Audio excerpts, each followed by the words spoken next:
Hey YouTube, this is Matthew, and today I'm going to be doing things a little bit differently. Due to my PC not working, I'm going to be doing this video completely straightforward from my iPad 2's front camera. So this video is going to be completely done through the iPad 2's front camera, uncut, uncensored, no editing, straightforward video like I always do. I want to give you guys raw footage. No editing whatsoever. Unless editing is necessary, then I'll do it. But in that, it's raw footage, straight from my iPad 2's front of the camera.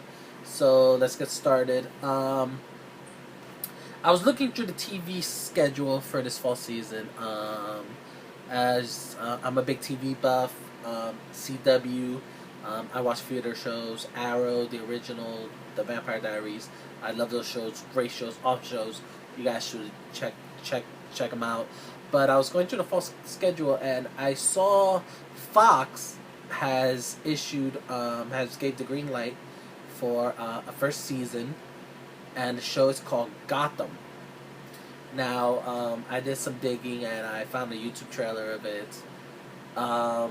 Apparently, this is a Batman prequel show, which I thought it was very cool because Batman we normally don't get to see before he becomes Batman.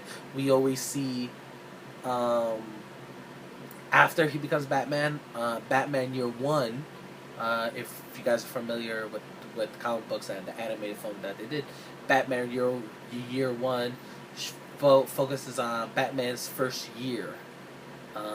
You know, Bruce Wayne coming back from hiatus and the whole his process of developing this Batman persona that he will eventually become. And of course, if you guys are familiar with the films, Batman Begins, Christopher Nolan's adaptation of the Cape Crusader, showcases pretty much the same thing as Batman Year One, Batman's first year. His first major villain, I believe, in the movie was Scarecrow, as well as Ra's al Ghul, which I love Ra's al Ghul. So I believe the actor that portrayed him was just phenomenal, great actor.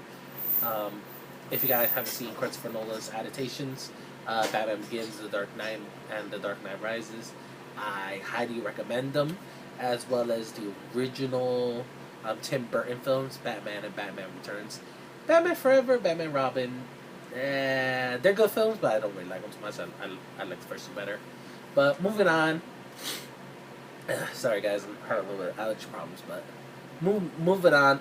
The trailer, I really saw it focuses on Batman's childhood, which I thought was a really cool take. I never, as a Batman fan, I've never seen this done before.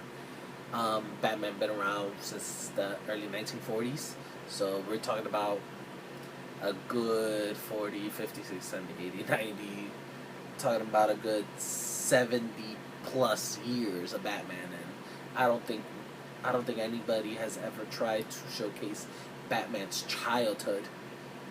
So I commend the creators of actually Gotham for that they're focusing on Batman's childhood. So moving on, the trailer is not really that long; it's very short, but it really showcases Gotham is full of crime, and we see a young Jim Gordon just coming into Gotham, and he is partnered up with what seems like a senior detective, and showcases another scene where the famous alley scene of where the Bruce Wayne's parents gets murdered. I'm very happy that they decided to keep that, because really what forged Batman into Batman was Bruce Wayne's tragedy, and the fact that he witnessed with his own eyes his mother and father being gunned down at point blank range in front of his eyes. That, you know, that dark tragedy was what really forges him into Batman. So I am really happy that they decided to keep that. And because in Batman mythology, that has not changed in 70 plus years. That has not changed. What forged Batman was that tragedy with Bruce Wayne. So if they would have changed that, then obviously the show would have just sucked right off the bat. So I'm very happy I decided to do that. Another thing I noticed is a lot of Batman's future villains are really young here. So this is not just a prequel of actually Batman, but also a prequel of some of his legendary villains. In the trailer, they showed a young Catwoman, roughly the same age as the young Bruce Wayne.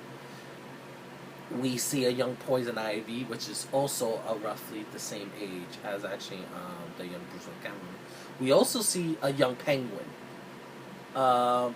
What's interesting is that Penguin looks like he's starting out in his criminal career. He doesn't look like a big shot. He looks like a start out rookie. So I'm very curious how that's gonna play out. And we see a young Riddler, which he doesn't look young. He looks maybe 17, 18, somewhere around there. So 16 maybe. He looks a few years older. But one thing I really noticed is Jim Gordon. His character from the trailer, I mean, he is young. He is a young detective. Obviously, he's very keen on wanting to stop crime, and it seems he really pulls out all the stops. I mean, in one short clip, he beats a guy, so he's not afraid to get his hands dirty when it comes to stopping crime. He's willing to go the extra mile, and I think that's really good because in the Batman, it really shows Jim Gordon already as the commissioner, and I always wondered as a fan, like how is Jim Gordon at his prime, like at his peak? Was he like a roughneck cop, down and dirty, gritty? Just I want to get to the meat of it, or actually was he like a more careful, thinking cop? Like, okay, let's solve this about violence. So I'm really happy. But from the comic books and cartoon, even though he's commissioner, you could really see that. I mean, he was a tough guy in his heyday, in his prime. So I really like the show, and it showcased, Jim Gordon was not afraid to get his hands dirty, was not afraid to punch a guy, to get the information out. So really happy. One of the actors that are in the show is Jada Pinkett Smith. If you guys are not familiar with her, she is famous for being in the Matrix films, Matrix Reloaded and Matrix Revolution.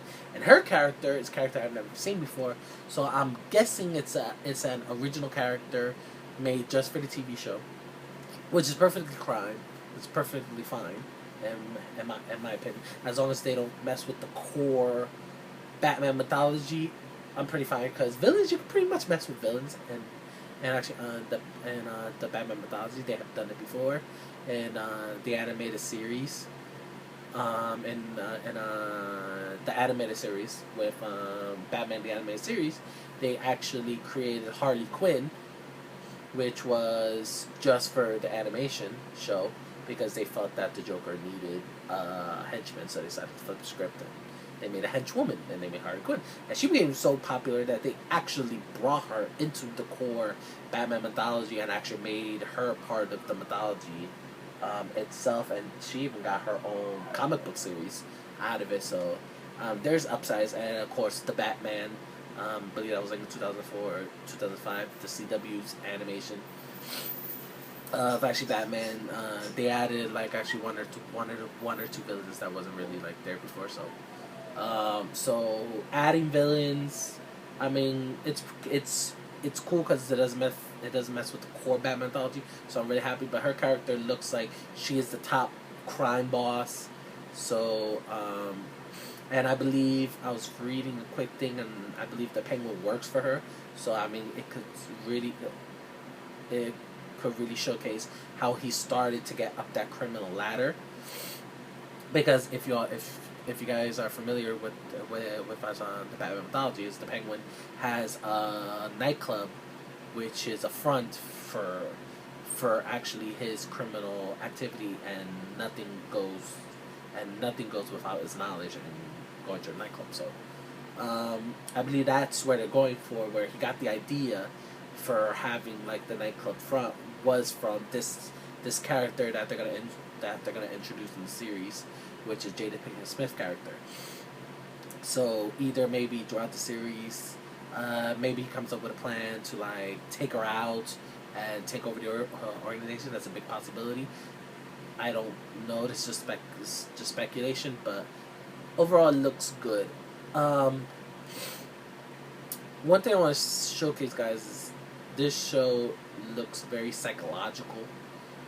Because it's Batman's a very psychological character, and the Batman mythology is very psychological. So it looks like they're gonna stick with that theme of psychological and just pure emotions. I don't think they're gonna focus just on Bruce Wayne because they show Bruce Wayne's most known villains. What I did not see in the trailer